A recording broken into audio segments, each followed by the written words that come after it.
동환이한테 이야기는 들었다. 갑자기 이게 무슨 일이래니? 사돈댁 그 건강하시던 분이 어떻게 된 거야? 저도 잘 모르겠어요. 지병이 있던 것도 아닌데 지난달에 동네 아주머니들이랑 부산 여행까지 잘 다녀오셨는데도 이게 무슨 일인지. 아무튼 지금 병원 내려가는 중이라서 제가 엄마 상태 보고 다시 연락드릴게요. 병원에 없어서 지금 정신이 하나도 없네요. 그래, 별일 아닐 거야. 딸 얼굴 보면 금방 좋아지시겠지? 너도 괜히 이상한 생각하지 말고 마음 단단히 먹고, 알았지? 네, 어머님. 나중에 다시 연락드릴게요.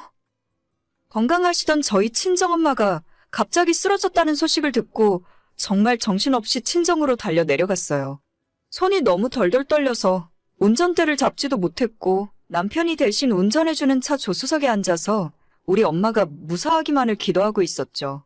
3년 전에 아빠 먼저 돌아가시고 한동안 많이 힘들어 하셨는데 그래도 올해 들어서는 조금 괜찮아지셨는지 웃는 것도 많이 늘어나셨고 원래 예전부터 좋아하시던 등산도 주말마다 다니시는 것 같더라고요.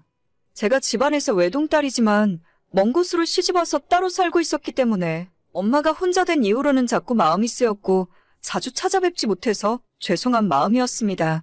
지난달 동네 친구분들이랑 부산 여행 간다고 해서 용돈도 많이 드렸고 재미있게 잘 놀다가 오셨는데 갑자기 쓰러졌다는 연락을 받으니 이게 무슨 일인가 싶더라고요.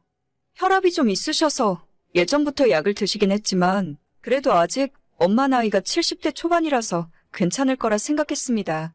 하루 2시간 걸리는 병원으로 내려가면서 얼마나 빌고 또 빌었는지 몰라요. 병원에 도착했을 때는 이미 중환자실에 계셨고 급하게 무슨 수술을 해야 한다더라고요. 정신없이 동의서에 사인하고 수술을 했지만 중환자실에서 이틀 후에 돌아가셨어요. 아이고, 그 건강하시던 분이 병원에서는 뭐라고 하니? 급성 심근경색이었대요. 원래 혈압이 있긴 했는데 저는 정말 수술하면 괜찮아지실 줄 알았어요. 그래, 일단 너는 네 정신이나 단단히 챙기고 있어라. 너희 친척들한테도 전화해서 말씀드리고 내가 이딴 네 시아버지 집에 오는 대로 준비해서 내려가마. 네, 어머님.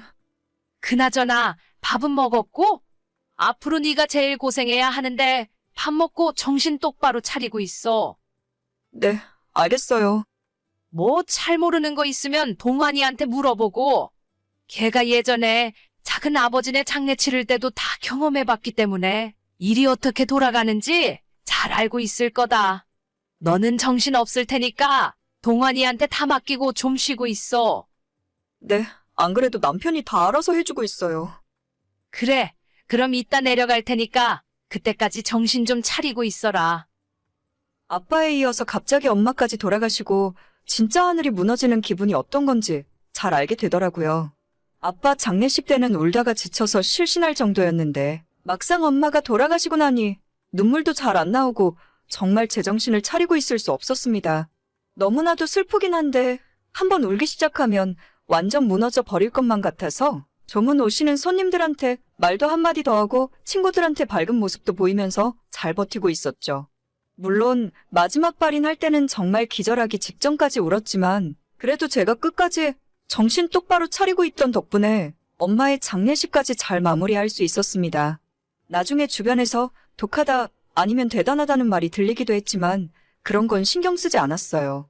아빠 돌아가셨을 때는 엄마가 있었지만 엄마 돌아가셨을 때는 저까지 쓰러져 버리면 안 될 것 같아서 끝까지 참았던 거니까요.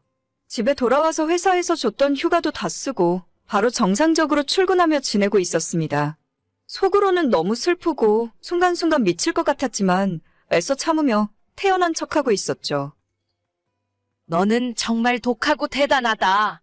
어떻게 발인하는 날까지 눈물 한 방울 안 흘리고 참고 있을 수가 있니? 저도 안 보이는 곳에서 혼자 울었어요. 다들 너무 걱정해 주셔서 괜히 그 앞에서 눈물 보이기 민망하더라고요. 그랬니? 나는 너가 정말 바늘로 찔러도 피 한 방울 안 나오는 사람인 줄 알았어. 아무튼 이제 다 끝났으니 하는 이야기지만 평소 앓던 지병 같은 것도 없다가 그렇게 가시는 것도 일종의 복이라고 생각해라. 길게 아프고 병치레 하면 산 사람도 고통이고 가족들도 너무 힘든 거야.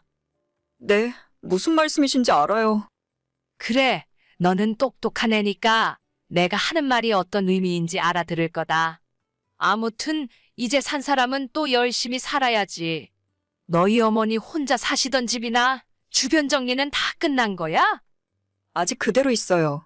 도저히 건드릴 수가 없어서 그냥 두고 있는데 시간을 두고 천천히 정리하려고요. 뭐 지금 당장은 쉽지는 않겠지. 그런데 뭐 하나만 물어보자. 내 말에 오해는 하지 말고 사돈댁 혼자 사시던 집이 전세니? 아니면 자가였니? 10년째 자가로 살고 계셨죠. 그래? 그 동네 집값이 꽤 비싸던데 대출은 남아있고. 아직 그런 것까지는 자세히 모르겠어요. 이제 곧 내려가서 한번 확인해 보려고요. 그런데 갑자기 그건 왜 물어보시는 거죠? 아니야. 그냥 내가 궁금해서 그러지. 아직 정신 없을 텐데 너한테 이런 거 물어봐서 미안하다. 아무튼 호상이라고 생각해. 시모는 뜬금없이 연락해서 이상한 소리를 제게 하더라고요. 아직 엄마가 돌아가신 충격에서 벗어나지도 못했는데 호상이라느니 살던 집이 어쩌고 저쩌고 대체 저런 소리를 왜 하는 건가 싶었어요. 제가 올해로 결혼 6년 차인데 지금까지 시모와 그리 살갑게 지내진 않았습니다. 평소에 연락도 거의 하지 않았고 어머님도 저한테 할 말이 있으면 남편 통해서 하시던 분이었죠. 그런데 이번에 친정엄마 돌아가셨을 때 남편은 물론 시댁 사람들이 일찍 찾아와서 빈소를 지켜주니 정말 고맙더라고요.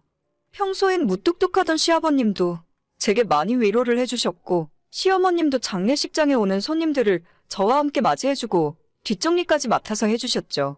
정말 너무 고마웠고 이게 가족들의 정인가 싶어서 살짝 감동했는데 나중에 이런 연락을 하시니까 조금 어이없고 황당했어요. 그래도 크게 신경 안 쓰고 있었는데 불과 며칠 전에 또다시 연락이 오면서 시모의 시커먼 속내가 모두 드러나고 말았습니다. 지난주에 친정 내려갔다 왔다고 하더니 이제 너희 어머니 유산 정리는 다 끝난 거야? 뭐 어느 정도는 다 끝난 것 같아요. 그래? 잘 됐다. 사돈댁이 혼자 사시던 집이 대출도 하나 없는 자가였다면서? 그 집이 38평이었니? 그 동네 요즘 시세가 7억도 넘더라. 저는 그런 건 잘 모르겠어요. 그 집 팔 거야? 아니면 전세라도 줄 거야? 어차피 너희가 그 동네 가서 살 거 아니잖아. 생각은 아직 안 해봤는데 일단 집에 짐들이 남아있어서 그거 정리되면 생각하려고요. 팔지 마. 내가 알아봤는데 더 오르면 올랐지 떨어질 동네가 아니더라. 그냥 전세 줘. 전세 주고 그 전세금으로 너희들도 이번 기회에 전세 끝내고 집장만 하고, 네, 생각해볼게요. 그리고 혹시나 돈 남으면 나한테 1억만 빌려줄 수 있어? 우리가 이번에 상가를 하나 살까 하는데 현금이 좀 부족해서 말이야. 너한테 이자까지 톡톡히 쳐서 갚을게. 돈이요? 어머님, 듣자 하니 진짜 너무 하시는 것 같아요. 지금까지는 가만히 참고 있었는데 저희 엄마 집은 제가 알아서 할게요. 전세를 놓던 팔아먹던 들어가서 살던 제가 알아서 할 테니까 신경 쓰지 마세요. 호상이니머니 그런 소리 듣고 싶지도 않고 제가 어머님한테 돈 빌려드릴 일 없으니까 이런 문제로 연락하지 않았으면 좋겠어요. 아니, 내가 호상을 호상이라 하지 뭐라고 하니? 악담을 한 것도 아니고 좋게 이야기한 건데. 그리고 내가 너한테 공짜로 돈을 달라고 했냐? 빌려주면 갚는다는데 뭐가 문제야? 너는 형제도 없이 그 많은 유산 받아서 너 혼자 다 쓸 거야? 장례식 때 내가 니를 얼마나 도와줬는데. 결국엔 이 소리 하시려고 그러셨나요? 어쩐지 지금까지 저한테 관심도 없던 어머님이 너무 잘해주신다 싶었어요. 그때 와서 3일 동안 일하셨던 거 일당 쳐서 보내드릴 테니까 계좌번호 남겨주세요. 그러면 계산 끝이니까 앞으로 저한테 돈 이야기 할 생각 하지도 마셨으면 좋겠네요. 너 진짜 가족끼리 1억이냐? 가족은 무슨 놈의 가족입니까?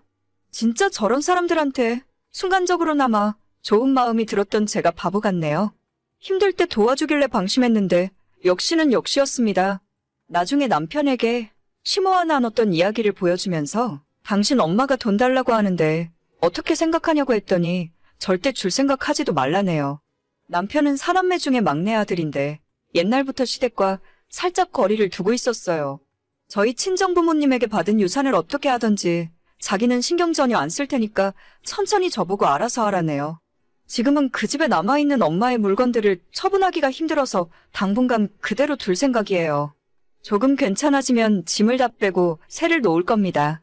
시모 말대로 저희가 결혼하고 지금까지 집 없이 전세로 살고 있기 때문에 그 돈을 저희 집 사는데 보탤지 어떻게 해야 할지 남편이랑 차차 상의하려고요.